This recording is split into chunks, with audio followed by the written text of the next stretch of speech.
ఎంత ఆశ్చర్యం, ఊహకి అతీతం. ఢిల్లీ హైకోర్టు జడ్జి యశ్వంత్ వర్మ ఇంట్లో అగ్గి పట్టింది. ఇలాగ అగ్గి అంటుకోబోయేసరికి అసలు వాళ్ళే అంటించారేమో 1000 కోట్ల కంటే ఎక్కువ క్యాష్ దొరికిందట. ఏం చేయాలి? ఇమీడియట్ గా ఆయన్ని అరెస్ట్ చేయాలి, రిమాండ్కి పంపించాలి, ఇన్వెస్టిగేషన్ చేయాలి, సిబిఐ, ఈడీ అందరి ద్వారా.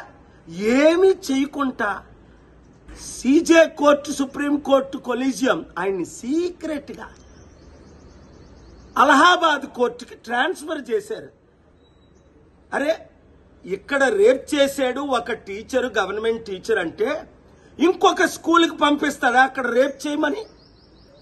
ఇంత దారుణమా జ్యుడిషియర్? అందుకే నేను ప్రిపేర్ చేసిన పిల్లు వీళ్ళు మైలార్డు ప్రభులు కాదు, జడ్జిలు. వీళ్ళకి ఇమ్యూనిటీ ఉండకూడదు. ఆర్టికల్ 14 ప్రకారం అందరూ సమానమే, వీళ్ళు కూడా సమానంగా చూడాలి. 1, ఇమ్యూనిటీ తీసేయాలి. 2, ఈ జడ్జిల మీద ఇమీడియట్ ఇన్వెస్టిగేషన్ చేయించాలి. 3, ఈయన్ని అరెస్ట్ చేసి ఇమీడియట్ గా రిమాండ్కి పంపించాలి. 4, 72 గంటలు ఇది జరగకపోతే లా మినిస్టర్ రిజైన్ చేయాలి.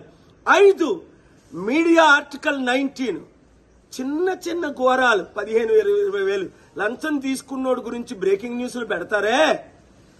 మరి 100,000 కోట్లు దొరికిన జడ్జిని ఇంకొక దగ్గర ట్రాన్స్ఫర్ చేస్తే ఆర్టికల్ 19 ప్రకారం ఫ్రీడమ్ ఆఫ్ ప్రెస్ లో మీరు బ్రేకింగ్ న్యూస్లు ఎందుకు పెట్టరు? ఎందుకు ఈ జడ్జిని వర్మానా, ఓహో వాడనా, వాళ్ళ తాలూకానా, పెద్ద హైకోర్టు జడ్జనా?